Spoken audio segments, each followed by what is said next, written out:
it changes you to the core. Right. Float tanks that's the real meditation. That's meditation advanced. And that's when you can have these almost psychedelic experiences.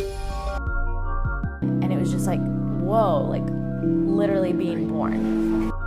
Into space, and I'm still there.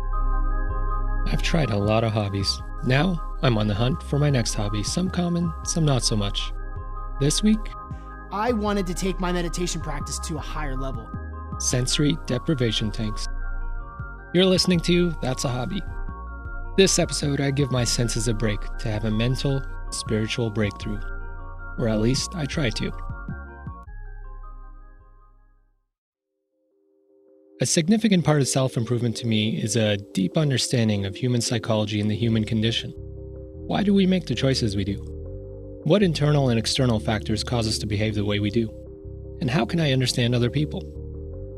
By the way, the best resource I've found to understand human psychology better is the Hidden Brain podcast. Every episode is a gem. Anyway, back to me.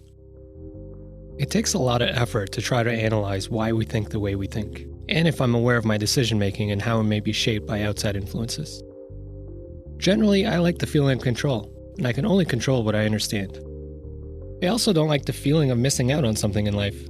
It's one of the big reasons I've tried so many hobbies and I'm even doing this show. Spirituality is one of those things that I may be missing out on. If you ask anybody who knows me, they'll tell you I'm not really a spiritual person. I have been compared to an alien, and specifically Spock, because I'm overly logical and sometimes emotionless when most people aren't. I understand the power spiritual experiences have for a lot of people.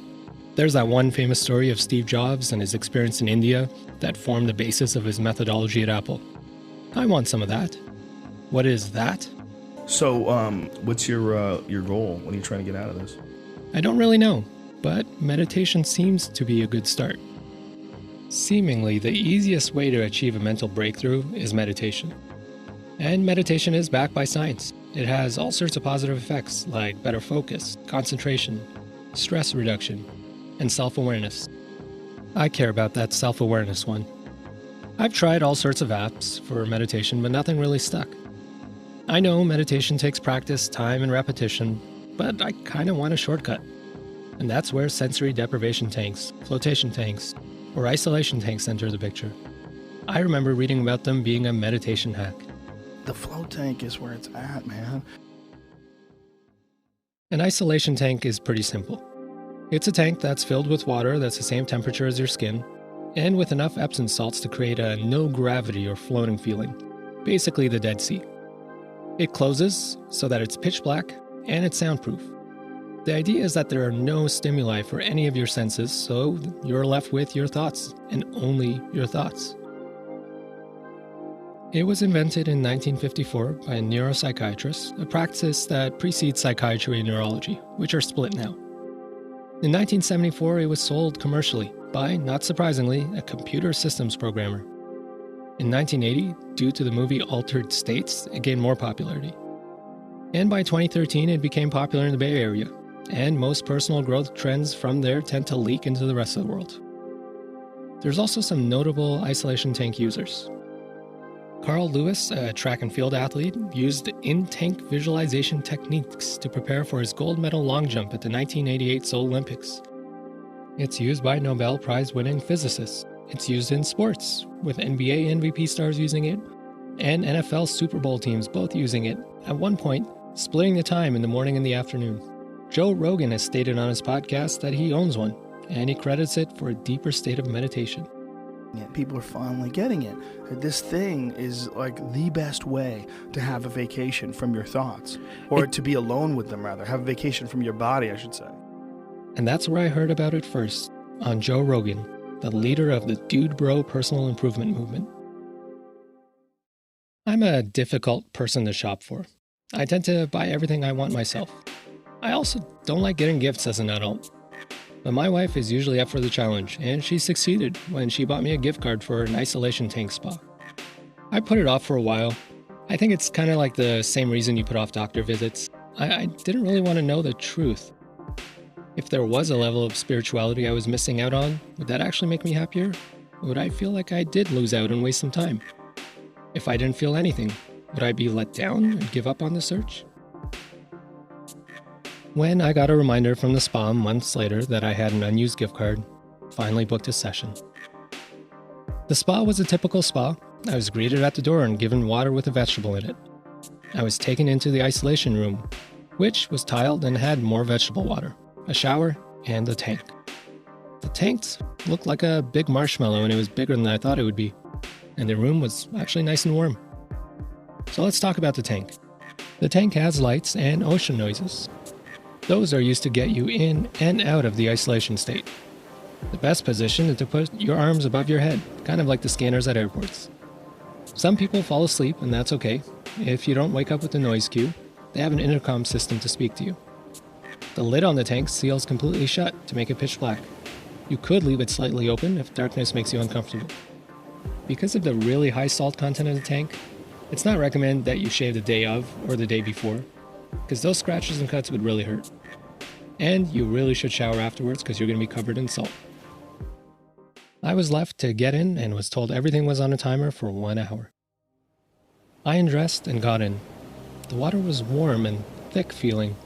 It was pretty easy to lie down, but it took some effort to relax. I kept expecting to go underwater. I tried to have my arms by my side, but I could feel strain on my shoulders, so I put my arms above my head. When I felt anything, I adjusted until the feeling disappeared. Once I was able to achieve stillness, the ocean sounds disappeared, and I felt nothing. I physically felt nothing. The only time I felt anything was if I had to adjust slightly, or if I brushed against the side of the tank. I could feel the water line against my skin. I couldn't feel a difference below or above the water. Then, I was left with just my thoughts. The first being, now what? I remembered some of the things I had learned about meditation. It's not so much about clearing your mind. It's about letting yourself have a thought, acknowledging it, and moving on. Being aware that your thinking is the goal. Then you can address it. I can't tell you what I thought about. It was really similar to the feeling and thoughts you have when you're falling asleep. They don't really make sense. They don't have a common thread. It's like your mind wandering. I do remember asking myself if I was asleep. I didn't want to ruin the stillness, so I didn't try to move to check. Time neither passed quickly nor slowly. A wave crashing against the shore woke me from the state. I took my time getting out. I actually didn't want it to end. I felt that like I was close to something. When I did get out, I noticed my skin was rough with salt. I showered and got dressed. The after feeling was a bit like a massage. I felt relaxed and kind of sleepy. So did I have a breakthrough? I don't know. It's kind of good news, I guess. I feel like I had an experience and I experienced something. It was basically relaxation and a cool experience to talk about. Is that a good enough reason to keep doing it? Well, because I still have 2 more sessions on that gift card, it is for me. But I don't think I'd pay for another experience like that. Ultimately, I've grouped this with traditional meditation. It could provide more value or an effect if I keep doing it. Or I could just continue getting the same feeling of weightlessness and wandering thoughts every night as I fall asleep.